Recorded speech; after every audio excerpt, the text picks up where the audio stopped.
Secret Wars के second episode में आप सभी का स्वागत है। इससे पहले की कहानी जानने के लिए आप लोग इसका पार्ट 1 देख सकते हैं। और आज की कहानी की शुरुआत पिछले एपिसोड में हुए इवेंट्स के 8 महीने बाद की है और कहानी शुरू होती है लातवेरिया से, जहाँ पे नेम और डॉक्टर डूम से मिलने आया है और वो दोनों साथ में डिनर कर रहे हैं। और तभी नेम और डॉक्टर डूम को समझाने की कोशिश करता है कि इनकर्जन कितना डेंजरस है और अगर डॉक्टर डूम को उसका अर्थ बचाना है तो उसे नेमोर का ग्रुप कपाल ज्वाइन कर लेना चाहिए। मगर इसके जवाब में डॉक्टर डूम कहता है कि मैं तुम्हारा ग्रुप ज्वाइन नहीं करूंगा, मेरे पास करने के लिए इससे बेहतर काम है। फिर नेमोर कहता है कि एक्चुअल में उसे डॉक्टर डूम की जरूरत इसलिए है क्योंकि अब उसका ग्रुप उसके कंट्रोल से बाहर जा रहा है, क्योंकि कबाल के सारे मेंबर्स एक तरीके के सुपर विलन्स थे और बाकी अर्थ को डिस्ट्रॉय करने से पहले वो लोग वहाँ के लोगों को टॉर्चर करते थे। और सबसे बड़ी बात कि उन लोगों को इस चीज में मजा आ रहा था और ऐसा काफी समय तक होने के बाद नेमोर ने अपनी पेशेंस लूज कर ली थी और यही कारण था कि नेमोर अपने ग्रुप को दोबारा कंट्रोल में लाने के लिए डॉक्टर डूम की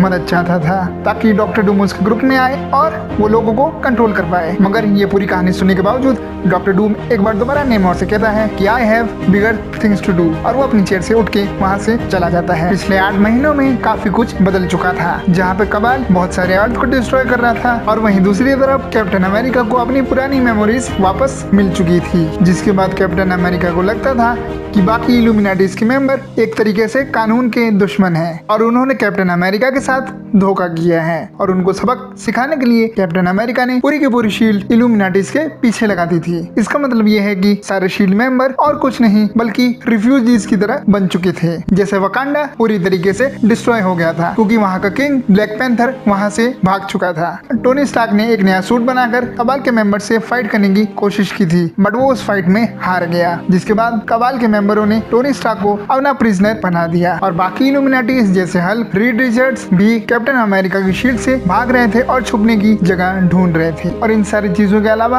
और भी बहुत कुछ हुआ था इन 8 महीनों के बीच। जैसे एक नई मल्टीवर्सल एवेंजर की टीम बन चुकी थी के मेंबर्स थे Thor, Starbrand, Nightmask, Hyperion और भी बहुत सारे लोग। और इन मल्टीवर्सल सुपर हीरोज को एक और ग्रुप के बारे में पता चलता है जिनका नाम होता है ब्लैक प्रीस्ट और उन्हें यह भी पता चलता है कि ब्लैक प्रीस्ट को इन इनकर्जन के बारे में कुछ मालूम है और इस इंफॉर्मेशन को जानने के लिए ये लोग उनसे मिलने जाते हैं। मगर जैसे ही मल्टीवर्सल एवेंजर वहाँ पे पहुँचते हैं तो ब्लैक प्रीस्ट के मेंबर उनके ऊपर अटैक करने लग जाते हैं, जिसके बाद न्यू एवेंजर्स भी उनके ऊपर काउंटर अटैक करने लगते हैं और इन दोनों ग्रुप्स में फाइट होने लगती है। बट इन न्यू एवेंजर्स के अटैक ब्लैक प्रीस्ट के लोगों पे कुछ काम नहीं कर रहे थे, जिसको देखने के बाद थॉर अपनी पावर्स का यूज करता है और एक वहाँ पे एक थंडर स्ट्राइक करता है। तभी वहाँ पे आ जाता है ब्लैक प्रीस्ट का लीडर और सभी के सभी लोग रुक जाते हैं और तभी ब्लैक प्रीस्ट का लीडर खुद को रिवील और उन एवेंजर्स को पता चलता है कि इनका लीडर और कोई नहीं बल्कि डॉक्टर स्टीवन स्ट्रेंज था। और डॉक्टर स्ट्रेंज को वहाँ पे देखने के बाद थॉर उससे पूछता है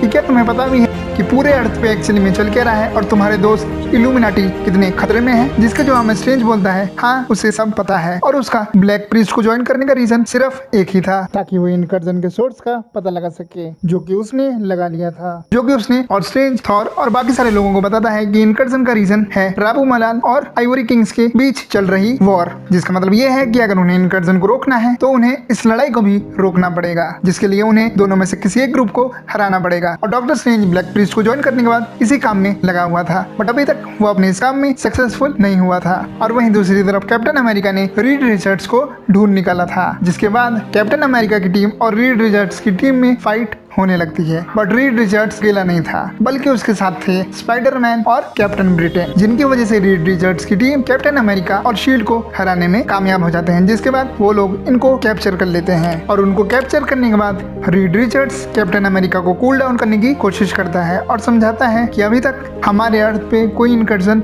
नहीं हुआ है, मगर इसका मतलब ये भी नहीं है कि इनकर्जन आगे भी नहीं होगा, क्योंकि इनके अर्थ पे इनकर्जन ना होने का रीजन एक ही है कि अभी तक कबाल दूसरे अर्थ को डिस्ट्रॉय कर रहा था। मगर अब ऐसा नहीं होगा क्योंकि उनके लीडर नेमोर ने कबाल को छोड़ के एक बार फिर इल्यूमिनाटी के ग्रुप को ज्वाइन कर लिया था, जिसके बाद कबाल के बाकी मेंबर इस अर्थ को प्रोटेक्ट करने के बजाय दूसरे अर्थ को प्रोटेक्ट कर रहे थे। और इसका मतलब ये है कि अगला इनकर्जन उनसे दूर नहीं है। और कैप्टन अमेरिका को समझाने और कैद करने के बाद रीड रिचर्ड्स आ जाता है अपनी बैरिस्टर बिल्डिंग के अंदर और अपने लाइफ क्राफ्ट बनाने के मिशन को कंटिन्यू कर देता है, जिस काम में बाकी फ्यूचर फाउंडेशन के मेंबर लगे हुए थे। तभी उन सभी लोगों की नजर आसमान में पड़ती है और उन्हें पता चल जाता है कि इनकर्जन का खतरा आ चुका है। और ये इनकर्जन था अर्थ 1610 से, जो कि मार्वल का अल्टीमेट यूनिवर्स था। इसका मतलब ये है कि अब फाइट होने वाली है मार्वल के मेन यूनिवर्स और मार्वल के अल्टीमेट यूनिवर्स के बीच, जिसके सुपर हीरोज अपनी अपनी अर्थ को बचाने में लगे थे। मगर दूसरी तरफ रीड रिचर्ड्स के कुछ और ही प्लान थे। उसे पता चल चुका था कि अभी कोई कुछ भी करे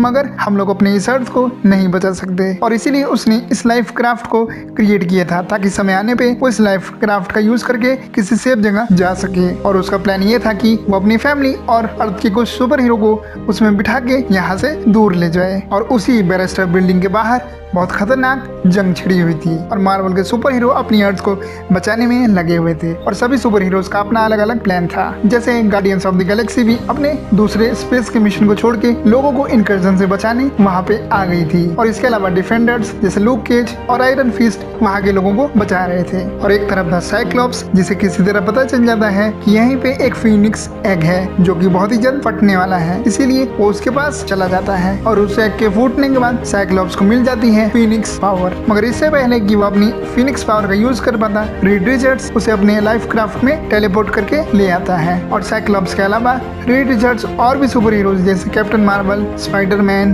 ब्लैक पैंथर जैसे सुपर हीरोज को लाइफ क्राफ्ट में टेलीपोर्ट करके ले आता है ताकि वो कुछ सुपर हीरोज को प्रोटेक्ट करके यहाँ से दूर ले जा सके। मगर जैसे ही वो लोग लाइफ क्राफ्ट में बैठकर यहाँ से बाहर जा रहे होते हैं, तभी वो लोग इस इनकर्जन के ग्रेविटेशनल पुल यानी रेडिएशन में आ जाते हैं, जिसकी वजह से उनके लाइफ क्राफ्ट में एक बहुत जोर का ब्लास्ट होता है और उस लाइफ क्राफ्ट का एक पार्ट टूट के बाहर निकल जाता है। और उस हिस्से में मौजूद थे सूजन, बेन और वलेरिया, और ये लोग उस लाइफ क्राफ्ट से दूर जाने लगते हैं। सूजन जैसे तैसे अपनी पावर्स का यूज करके उस लाइफ क्राफ्ट के पार्ट को बचा तो लेती है, मगर वो भी इस इनकर्जन के ग्रेविटेशनल फोर्स में आ जाता है, जिसको देख के रीड रिचर्ड्स एकदम बुखला जाता है, क्योंकि इस लाइफ क्राफ्ट को बनाने का मेन रीजन यही था ताकि रीड रिचर्ड अपनी फैमिली को प्रोटेक्ट कर सके। और ये सोचते हुए भी रीड रिचर्ड्स उस लाइफ क्राफ्ट के टुकड़े को पकड़ने की कोशिश करता है, मगर जैसे ही वो उस टुकड़े को पकड़ने वाला होता है वैसे ही वो टुकड़ा इनकर्जन के ग्रेविटेशनल फोर्स में आ जाता है और उस टुकड़े के साथ